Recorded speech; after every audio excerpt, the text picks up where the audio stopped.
अस्सलाम वालेकुम and welcome to my YouTube channel. मैं हूं अनीता ज़ेब। अगर आपने मेरे चैनल को अभी तक सब्सक्राइब नहीं किया तो आप सबसे गुजारिश है कि मेरे चैनल को अभी सब्सक्राइब कर लें ताकि आने वाली जितनी भी वीडियोस हैं वो आप सब तक पहुंच सकें। आज से 10 दिन पहले रॉयटर्स अखबार ने एक खबर शाया की थी जिसमें यह कहा गया था कि ट्रंप इंतज़ामिया 43 ममालिक पर सफरी पाबंदी आयद करने जा रही है और जिसमें पाकिस्तान का नाम भी आ रहा है और इस हवाले से जो फैसला है वो जल्द किया जाएगा। अभी तक इस हवाले से कोई फ़ैसला तो नहीं हुआ, लेकिन आज बहुत ही अहम डेवलपमेंट जो है वो इस सिलसिले में आई है। बताया जा रहा है कि जो ट्रंप इंतज़ामिया है उन्होंने 43 ममालिक की जो फहरिस्त है वो बना ली है और जो ममालिक जिन पर सफरी पाबंदी लगाई जाएगी उनके हवाले से जो 3 कैटेगरीज़ हैं उनको भी डिफ़ाइन कर लिया गया है। अब उनमें जो पहली कैटेगरी आएगी यानी कि रेड कैटेगरी का जिसको नाम दिया गया है, उसमें ऐसे ममालिक को शामिल किया जाएगा जिन पर मुकम्मल जो है वो बैन किया जाएगा और उन ममालिक की जो कुल तादाद बताई जा रही है वो 11 ममालिक की बताई जा रही है। यानी कि जो 11 ममालिक होंगे उन पर मुकम्मल जो बैन है वो आयद किया जाएगा। इसके बाद आ जाती है ऑरेंज कैटेगरी जिसमें 10 ममालिक को शामिल किया गया है और इन ममालिक के वो लोग अमेरिका जा सकेंगे जो कि साहिब इस्तिताअत हैं, यानी कि जिन लोगों के पास पैसा है और जो लोग कारोबार के सिलसिले में अमेरिका जाना चाहते हैं उनके लिए भी अमेरिका जो है वो वीज़े जारी कर देगा।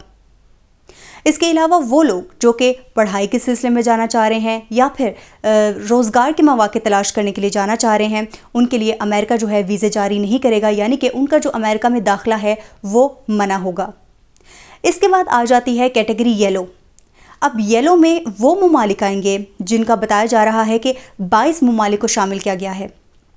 उन ममालिक के जो लोग हैं उनको 60 दिन का वक्त दिया जाएगा कि अगर वो 60 दिन के अंदर जो उनके सिस्टम में ख़राबियां हैं अगर वो उनको ठीक करते हैं तो फिर उसके बाद उनको अमेरिका जो है वो दाखिले की इजाज़त होगी। अदरवाइज़ उनका जो नाम है या तो वो 1 या तो 2 में दाखिल कर दिया जाएगा। अब यहाँ पर अहम सवाल ये है कि पाकिस्तान को किस कैटेगरी में शामिल किया गया है।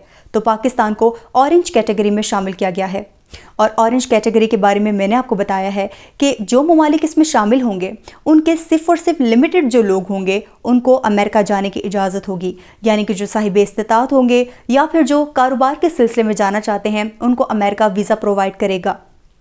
इसके अलावा वो लोग जो कि तालीम की गर्ज से जाना चाह रहे हैं या फिर रोज़गार के मौके के लिए जाना चाह रहे हैं उनके लिए अमेरिका जो है वीज़ा नहीं देगा। लेकिन इस हवाले से बहुत ही मुतज़ाद जो बयानात हैं वो सामने आ रहे हैं कि आखिरकार पाकिस्तान को किस कैटेगरी में शामिल किया गया है। अगर हम इंटरनेशनल न्यूज़ एजेंसीज़ जो कि 2 बड़ी न्यूज़ एजेंसीज़ हैं उनकी अगर ख़बर को देखें तो उसमें भी हमें बहुत ज़्यादा मुतज़ाद बयानात नज़र आ रहे हैं। और वो जो 2 न्यूज़ एजेंसीज़ हैं, एक तो न्यूयॉर्क टाइम्स है और एक है रॉयटर्स। न्यूयॉर्क टाइम्स की अगर हम ख़बर देखें तो उन्होंने ये बताया है कि जो ज़राए से उनको जो फहरिस्त मौसूल हुई है उसमें जो पाकिस्तान है वो ऑरेंज लिस्ट में फॉल करता है। यानी कि इस खबर को देखते हुए ये हमें पता चल रहा है कि जो पाकिस्तान है उसको रेड लिस्ट में तो एटलीस्ट नहीं रखा गया, यानी कि पाकिस्तान ऑरेंज लिस्ट में है जिसमें जो लिमिटेड लोग हैं उनको अमेरिका जाने दिया जाएगा।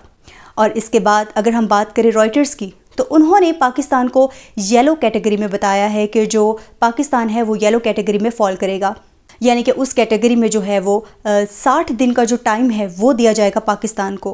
अगर वो 60 दिन के अंदर अगर जो अपनी खामियां हैं अपने सिस्टम में अगर उनको वो ठीक कर लेता है तो इसके बाद उसको अमेरिका जो है वो दाखिला दिया जाएगा। अदरवाइज़ पाकिस्तान को जो है वो फर्स्ट या सेकंड लिस्ट में शामिल किया जाएगा। तो ये देखने वाली बात है कि पाकिस्तान आखिर किस कैटेगरी में फॉल कर रहा है, क्योंकि ट्रंप इंतज़ामिया की जानिब से जो प्रपोज़ल दिया गया है उसमें तो पाकिस्तान ऑरेंज कैटेगरी में फॉल कर रहा है, लेकिन जो इंटरनेशनल जो अखबार हैं उनके मुताबिक पाकिस्तान ऑरेंज या फिर येलो में है। तो ये तो वक्त बताएगा कि पाकिस्तान आखिर किस कैटेगरी में रखा जाएगा।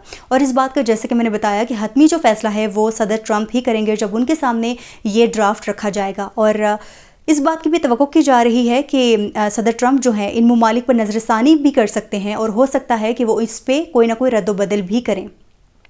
और हमें ये नहीं भूलना चाहिए कि कुछ वक्त पहले ही पाकिस्तान ने इंतहाई जो मतलूब दहशतगर्द था उसको अमेरिका के हवाले किया था और उसके बाद सदर ट्रंप ने पाकिस्तान की बहुत तारीफ़ की थी और उनके जो काबीना के अरकान हैं उन्होंने भी पाकिस्तान को बहुत ज़्यादा सराहा था। और बताया जा रहा है कि ये जो ड्राफ्ट है ये इस वाक़ये से پہلے تیار کیا گیا تھا یا اس پہ سوچا جا رہا تھا۔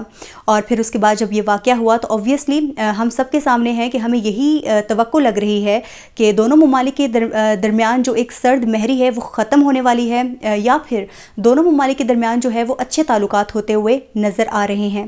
تو جب یہ اگر واقعہ ہوا ہے اور اس کے بعد جب ٹرمپ نے پاکستان کی تعریف کی ہے تو اس کے بعد یہ توقع کی جا رہی ہے کہ جو صدر ٹرمپ ہیں وہ پاکستان کے حوالے سے کچھ نرمی دکھائیں گے، پاکستان کو وہ کسی ایسی سچویشن میں نہیں رکھیں گے جس سے پاکستان کی عوام کو جو ہے وہ مشکلات کا سامنا کرنا پڑ سکے۔ بہرحال اس حوالے سے جو ہے وہ میں نظر رکھوں گی اور جو بھی فیصلہ آئے گا انشاءاللہ اس سے بھی آپ کو آگاہ کروں گی۔ تو مجھے انیتا کو دیجیے اجازت، آج کے ولاگ سے اتنا ہی، اللہ حافظ۔